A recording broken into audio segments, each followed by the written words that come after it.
안녕하세요. 오늘 여러분과 함께 좀 깊이 파고들 이야기는요. 바로 강부호 목사님의 설교 말씀입니다.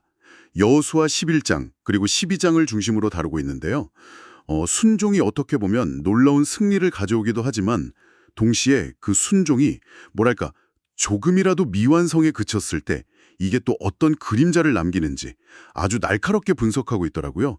그래서 오늘 저희의 임무는 이 설교 속에서 그 핵심적인 통찰들, 그것들을 쏙쏙 뽑아내서요. 이게 바로 지금 오늘을 살아가는 여러분의 신앙과 또 삶에 어떤 의미가 있을지 좀 생생하게 풀어보는 겁니다. 준비되셨나요? 네, 바로 시작해보죠. 설교가 처음 시작하는 지점은 바로 듣는 행위 그 자체에 좀 초점을 맞추고 있어요. 가나안 정복 이야기를 쭉 보면 진짜 수많은 가나안 주민들 있잖아요. 이 사람들이 이스라엘이 계속 이기는 소식, 또 그 배후에 하나님이 계시다는 그 소문, 이걸 다 들었다는 점을 강조해요. 근데 흥미로운 건 정말 모두가 똑같이 들었다는 거죠. 맞습니다. 여기서 설교는 아주 중요한 분기점을 딱 제시하는데요. 모두가 들었지만 그 결과는 정말 극명하게 갈렸다는 점이에요. 라합이나 또 기브온 족속 같은 경우에는 그 소식을 듣고 믿음으로 반응했잖아요. 그래서 살아남았고요. 반면에 가나안의 여러 왕들처럼 듣고도 아니야, 싸워야 해 하고 대적하기로 결정한 이들은 결국 심판을 받았죠. 그러니까 핵심은 듣는 것 자체가 아니라 들은 후에 어떻게 반응하느냐, 이게 생사를 갈랐다는 겁니다. 그렇군요. 단순히 그냥 정보를 아는 게 아니라 그 정보 앞에서 내가 어떤 태도를 취하느냐, 그게 관건이었다, 이런 말씀이시네요. 정확합니다. 설교는 그래서 요한복음이나 이사야서, 로마서 이런 구절들을 쭉 인용하면서요. 하나님께서 우리에게 말씀을 주시는 그 근본적인 이유가 우리를 심판하시려는 게 아니라 사실은 살리시기 위함이다. 이걸 분명히 해요. 믿음은 들음에서 난다는 말씀처럼요. 그렇죠. 하나님은 심지어 때로는 약속이나 맹세까지 하시면서 이 말씀이 얼마나 확실한지 보여주시거든요. 이렇게 우리를 살리려고 주신 말씀 앞에서 우리가 어떻게 반응하는가, 이게 결정적이라는 거죠. 그런데 말이죠. 듣고도 믿음으로 반응하지 못하는 그런 상태, 이걸 설교에서는 완악한 마음이라고 딱 짚어내더라고요. 여호수아 11장 20절을 보면 하나님께서 가나안 족속들의 마음을 완악하게 하셔서 이스라엘에 대항하게 하셨고 결국 그들을 진멸하게 하셨다. 이런 구절이 나오잖아요. 이게 좀 어렵게 느껴질 수도 있을 것 같아요. 하나님이 일부러 마음을 완악하게 하셨다는 건가 싶기도 하고요. 네, 그 부분을 설교는 히브리서의 관점에서 좀 풀어내고 있어요. 히브리서 3장, 4장을 보면 이 완악함이라는 게 결국 믿지 아니하는 악한 마음, 그리고 죄의 유혹으로 완고하게 되는 것과 연결된다고 지적하거든요. 그러니까 하나님께서 처음부터 그냥 강제로 마음을 딱 닫으셨다. 라기보다는요, 사람들이 계속해서 들려오는 그 하나님의 역사하심, 경고, 이런 것들을 무시하고 또 죄의 유혹에 스스로 마음을 자꾸 내주면서 그러면서 점점 마음이 굳어지고 결국에는 하나님께 대항하는 그런 상태에 이르게 되었다. 이렇게 해석하는 거죠. 말씀이 선포될 때 이걸 믿음으로 받아들이지 않으면 유익이 없고 오히려 계속 불신앙적인 태도를 가지면 마음이 돌처럼 굳어버린다. 이런 경고인 셈입니다. 그러니까 지속적인 불순종 그리고 죄에 대한 타협 이런 것들이 마음을 점점 굳게 만들어서 결국에는 하나님의 말씀을 받아들일 수 없는 상태로 이어지는 거군요. 그래서 설교에서는 그 공동체의 역할이 참 중요하다고 강조하는 거군요. 그렇습니다. 설교에서는 이제 순이라고 표현된 그 소그룹 공동체를 예로 들면서 서로 권면하고 돌아보는 관계가 얼마나 중요한지 이야기해요. 왜냐하면 혼자서는 사실 죄의 유혹이나 불신앙적인 생각들에 맞서기가 참 어렵잖아요. 그래서 함께 모여서 서로 마음이 자꾸 완악해지지 않도록 붙들어주고 격려해주는 그런 안전망이 꼭 필요하다는 거죠. 자, 그렇다면 이제 승리의 비결로 한번 넘어가 보죠. 이스라엘이 어떻게 그렇게 강력했던 가나안 연합군을 상대로 승리할 수 있었을까요? 설교는 그 답을 아주 명쾌하게 제시합니다. 바로 여호수아 11장 15절이에요.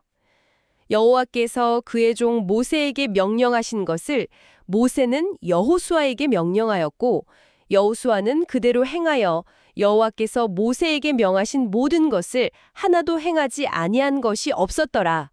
바로 이 구절에 승리의 공식이 담겨 있다는 겁니다. 와, 하나도 행하지 아니한 것이 없었더라. 정말 강력한 표현인데요.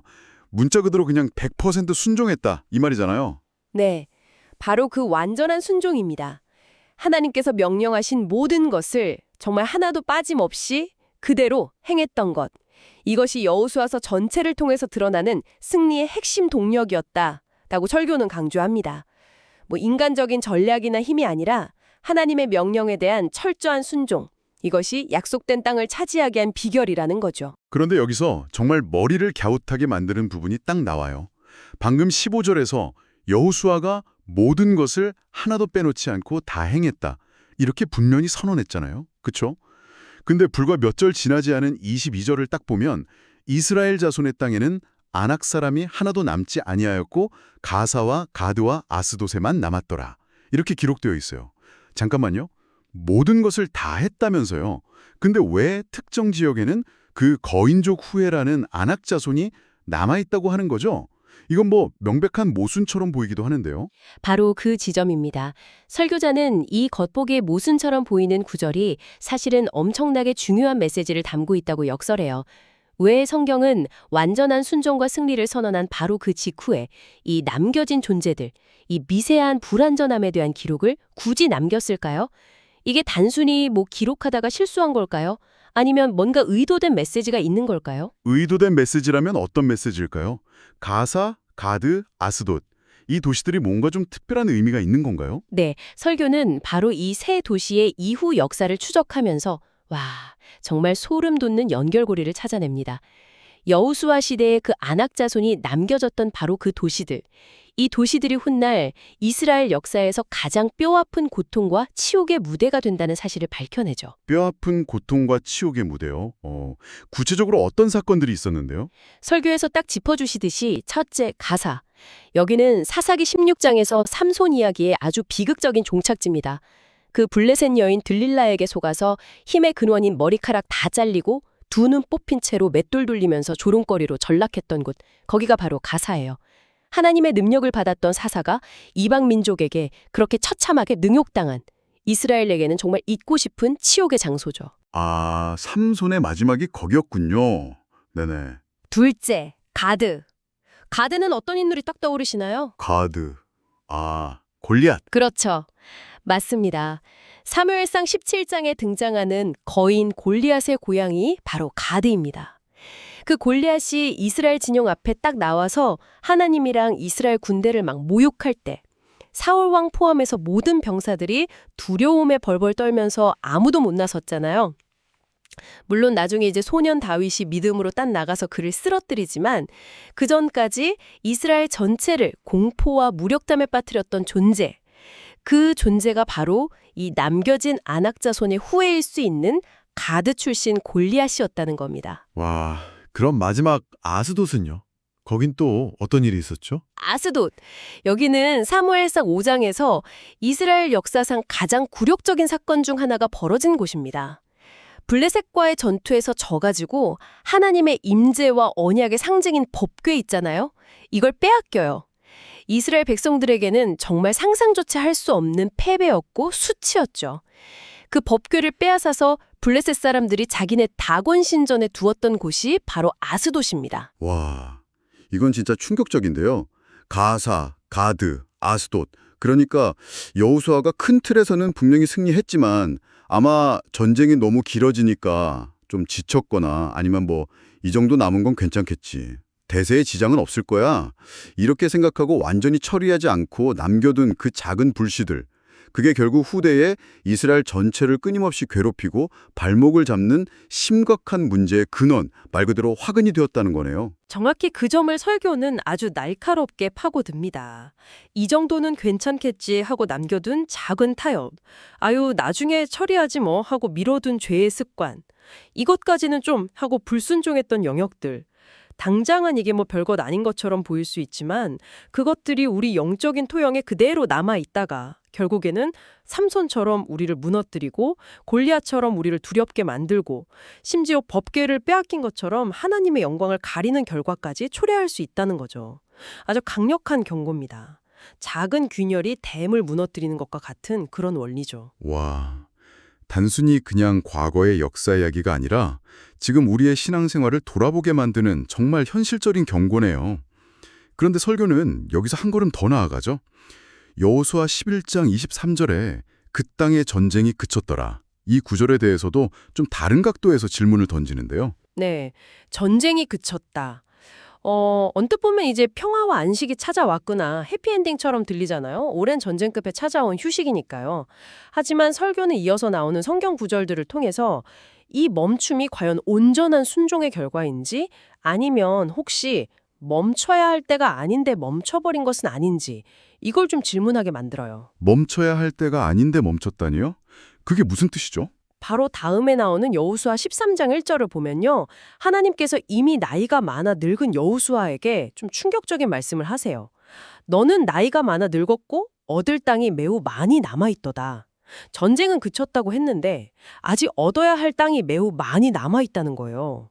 더 나아가서 18장 3절에서는 여호수아가 백성들에게 너희가 너희 조상의 하나님 여호와께서 너희에게 주신 땅을 점령하러 가기를 어느 때까지 지체하겠느냐, 이렇게 책망하는 장면까지 나옵니다. 아, 그렇군요. 그러니까 전쟁이 그쳤다는 이 선언이 한편으로는 승리와 평화를 의미하기도 하지만 다른 한편으로는 아직 사명이 완료되지 않았는데 싸움을 중단해버린 상태, 이걸 암시할 수도 있다는 거군요. 뭐 7년간의 긴 전쟁이 지쳐서 그랬을 수도 있고, 혹은 이 정도면 됐다, 이런 안주하는 마음 때문에 하나님께서 원래 계획하셨던 그 완전한 정복을 이루지 못하고 중간에 멈춰선 것일 수도 있다, 이런 해석이네요. 그렇습니다. 설교는 바로 이 지점을 오늘 우리의 신앙에 그대로 적용하고 있어요. 혹시 우리도 영적인 전쟁을 너무 일찍 멈춰버린 것은 아닌지 돌아보라는 것이죠. 예전에 비하면 이 정도면 많이 달라졌지. 큰 죄는 이제 안 지우니까 괜찮아. 이 정도 신앙생활이면 뭐 평균 이상은 되지 않나? 이런 생각들로 자기 만족에 빠져서 더 이상 치열하게 기도하지 않고 말씀을 깊이 묵상하지 않고 내 안에 여전히 남아있는 그 죄의 뿌리들과 싸우기를 멈추지는 않았는지 묻는 겁니다. 하나님은 우리가 이 땅에서 살아가는 동안 계속해서 그분의 뜻을 이루고 그분을 닮아가기를 원하시는데, 우리가 뭐 피곤하다는 핑계로 혹은 이만하면 됐다는 안일함으로 정복해야 할 그 영적인 영토를 그냥 남겨두고 있지는 않은지, 이걸 성찰하게 하는 거죠. 듣고 보니 정말 뜨끔한데요. 그렇다면 이 모든 이야기, 완전한 순종과 불완전한 순종, 또 남겨진 불씨와 멈춰버린 전쟁, 이것이 오늘 우리에게 주는 최종적인 교훈은 무엇일까요? 설교는 우리의 구원 문제와 연결해서 명확한 결론을 딱 제시합니다.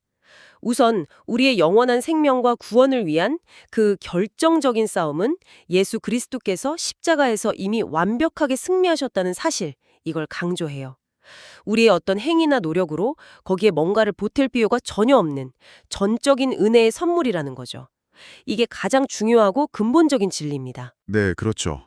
그 구원의 확신은 절대 흔들리지 않아야겠죠. 하지만 동시에 그 십자가의 구원이 오늘 나의 실제 삶, 예를 들면 나의 생각, 감정, 말, 행동, 관계, 습관 등등 모든 영역에서 이게 온전히 열매 맺고 경험되기까지는 여전히 우리에게 남아있는 싸움이 있다는 것을 인정해야 한다고 말합니다. 바로 개인의 성화, 즉 예수님을 닮아가는 그 과정을 위한 영적인 분투가 필요하다는 거죠. 그러니까 구원은 이미 받았지만 아직 완성되지는 않았다는 그 긴장감 속에서 살아가야 한다는 말씀이군요. 하나님의 약속, 그분의 기준과 지금 나의 현실 사이에는 분명한 간격이 존재할 수밖에 없고요. 네, 바로 그 간격을 딱 마주했을 때 우리가 어떤 선택을 하느냐가 중요하다는 겁니다. 설교는 두 가지 길을 보여줘요. 하나는 그 간격이 너무 불편하니까 하나님의 그 높고 거룩한 기준과 말씀을 나의 현실적인 수준, 내가 편한 수준으로 그냥 끌어내려서 타협하고 합리화하는 길입니다. 세상 사람들이 다 그런데 뭐 나만 유별나게 살 필요 있나? 뭐 이 정도는 하나님도 이해해 주실 거야 하면서 말이죠. 이것은 결국 가사, 가드, 아스돗을 남겨두는 길이다 라고 설교는 경고하고요. 그럼 다른 길은 뭔가요? 다른 하나는 그 간격을 정직하게 인정하고 오히려 나의 현실을 하나님의 말씀의 수준으로 끌어올리기 위해서 분투하는 길입니다. 내 안에 있는 어떤 게으름, 불신앙, 완악함, 또 세상적인 가치관, 끊어내지 못한 죄의 습관들, 즉 하나님의 말씀이 내 삶에서 온전히 이루어지는 것을 방해하는 그 모든 요소들과 정면으로 맞서 싸우는 것이죠.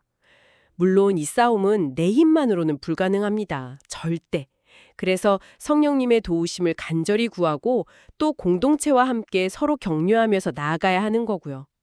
이 싸움을 포기하지 않고 계속할 때 비로소 하나님의 약속과 말씀이 그냥 글자가 아니라 내 삶의 현실이 되는 그 놀라운 경험, 즉 말씀대로 되는 경험을 하게 될 것이다 라고 설교는 격려합니다. 그러니까 이론적인 구원의 확신에만 머무는 것이 아니라 살아있는 믿음으로 계속해서 성장하고 싸워 나가야 한다는 거죠. 와, 오늘 강부호 목사님의 설교 분석을 통해서 여호수아 이야기를 정말 새로운 시각으로 깊이 들여다본 것 같습니다. 하나님의 말씀을 듣고 어떻게 반응하느냐가 첫 단추부터 정말 중요하고 또 100% 완전한 순종을 향해 나아가는 것이 승리의 비결이지만 아주 작은 부분에서의 타협이나 안주가 결국 얼마나 위험한 결과를 가져올 수 있는지 정말 생생하게 깨닫게 되네요. 네, 오늘 이야기의 핵심을 좀 정리하자면 이렇습니다. 첫째, 말씀을 듣는 것을 넘어서서 믿음으로 반응하고 순종의 길을 선택하는 것. 둘째, 큰 싸움에서 이겼다고 만족하지 않고 작은 불씨까지도 제거하려는 그런 철저함으로 온전한 순종을 추구하는 것. 그리고 셋째, 피곤하거나 만족스럽다는 이유로 싸움을 도중에 멈추지 않고 하나님이 원하시는 그 자리까지 계속해서 전진하는 것.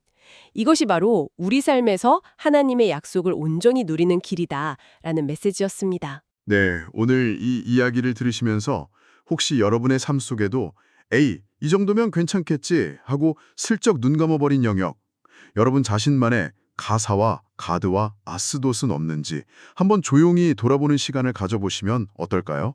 하나님께서 여러분 각자의 삶을 통해 이루고 싶어 하시는 그 온전하고 아름다운 그림이 분명히 있을 겁니다. 그 그림을 향해서 오늘 다시 한번 믿음의 발걸음을 내딛고 혹시 멈추었던 싸움이 있다면 다시 시작하는 용기를 얻으시기를 바랍니다. 오늘 저희와 함께 이렇게 깊이 탐구해 주셔서 정말 감사합니다.